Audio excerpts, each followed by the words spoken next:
Assalamualaikum warahmatullahi wabarakatuh. Perkenankan kami dari kelompok 14 Genetika kelas IPA 2. Di sini kami akan memaparkan mengenai interaksi gen.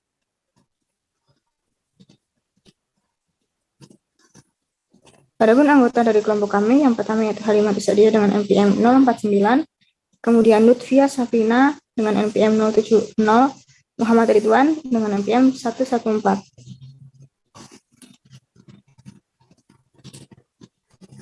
Yang pertama yaitu epistasis hipostasis. Epistasis dan hipostasis adalah salah satu bentuk interaksi antara gen.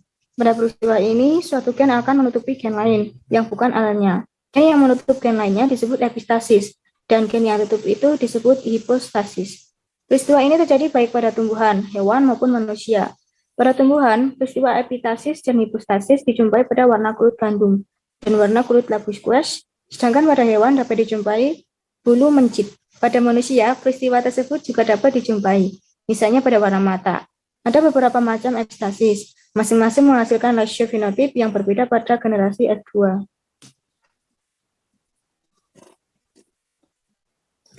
Kemudian ada epistasis dominan. Epistasis dominan ini yaitu penyimpangan yang terjadi penutupan ekspresi gen oleh suatu gen dominan yang bukan alelnya. Rasio fenotip pada generasi F2 dengan adanya epistasis dominan adalah 12:3:1. Nah, contohnya yaitu pada warna ubi lapis, pada bawang, gen A epistasis terhadap B besar dan B kecil. Gen A ini gen dominan yang menentukan warna merah, sedangkan gen B yaitu gen dominan yang menentukan warna kuning. Nah, di sini merupakan hasil persilangannya. Next. Baik, selanjutnya ada epistasis resesif. Epistasis resesif adalah penyimpangan yang terjadi apabila suatu gen resesif menutupi ekspresi gen lain yang bukan alelnya. Akibat peristiwa ini, pada generasi F2 akan diperoleh rasio fenotipe 9:3:4. Contoh, warna rambut tikus, gen C kecil, epistasis terhadap gen A besar dan A kecil. Persilangannya yaitu C besar, A besar dikalikan dengan C kecil, A kecil, dengan F1 yaitu C besar, A besar, A kecil, yaitu warna hitam. F2 diperoleh 9 hitam, 3 abu-abu, 3 putih, dan 1 putih. Selanjutnya, epistasis dominan resesif terjadi apabila gen dominan dari pasangan gen 1 epistasis terhadap pasangan gen 2 yang bukan alelnya. Sementara gen resesif dari pasangan gen 2 ini juga epistatis terhadap pasangan gen 1. Epistasis ini menghasilkan rasio fenotipe 13:3 pada generasi F2. Contohnya pada bulu ayam Leghorn, gen I besar epistatis terhadap gen C besar dan C kecil serta gen C kecil epistasis terhadap gen I besar dan I kecil. Persilangannya yaitu P sama dengan I besar, C besar, disilangkan dengan I kecil, C kecil, dengan F1 yaitu I besar, I kecil, dan C besar, C kecil. F2 yang diperoleh yaitu terdapat pada gambar. Selanjutnya, meskipun gen C besar memengaruhi munculnya warna bulu, tetapi karena bertemu dengan gen I besar, gen yang menghalangi munculnya warna, maka menghasilkan keturunan dengan fenotipe ayam berbulu putih. Jadi perbandingan fenotipe F2 sama dengan ayam putih dibanding dengan ayam berwarna sama dengan 13/16 dibanding 3/16 menghasilkan 13:3. Selanjutnya akan dilanjutkan oleh rekan saya. Baik, selanjutnya ini ada komplementer, di mana komplementer ini termasuk dalam penyimpangan semu hukum Mendel. Komplementer diartikan suatu interaksi gen-gen pada organisme yang saling mendukung atau melengkapi munculnya suatu fenotipe atau sifat tertentu. W. Bateson dan R. C. Punnett yang mengamati pada bunga Lathyrus A200 menemukan kenyataan ini. Apabila salah satu gen tidak muncul, maka sifat yang dimaksud pun tidak akan muncul.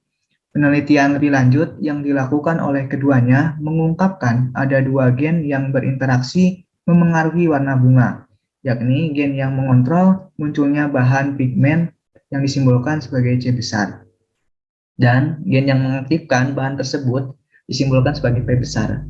Jika keduanya tidak hadir bersamaan, tentu tidak saling melengkapi antara sifat satu dengan yang lainnya, yang menghasilkan bunga dengan warna putih atau tidak berpigmen.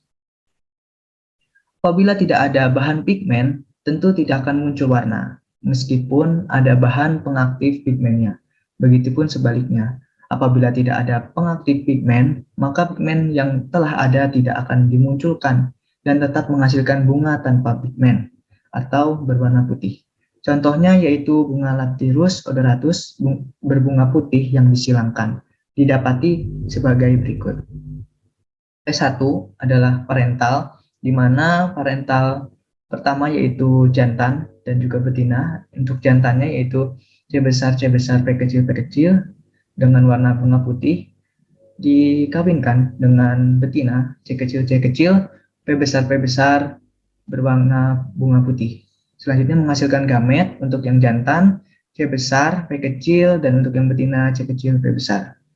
Menghasilkan F1 atau filial, keturunan pertama, C besar, C kecil, P besar, P kecil.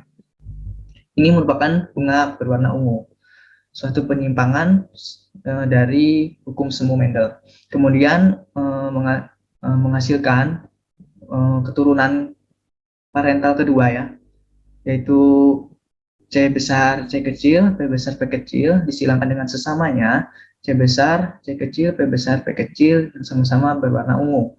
Menghasilkan keturunan kedua dengan jumlah 9 bunga ungu dengan kode genotipnya yaitu C besar, P besar, kemudian 3 bunga putih, C besar, P kecil, kemudian 3 bunga putih juga dengan kode genetiknya CC, P besar.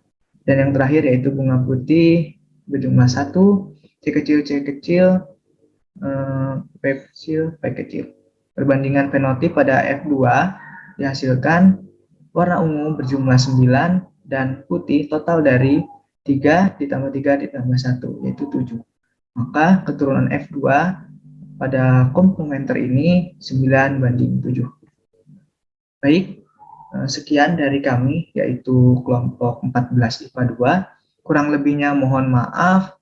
Wassalamualaikum warahmatullahi wabarakatuh.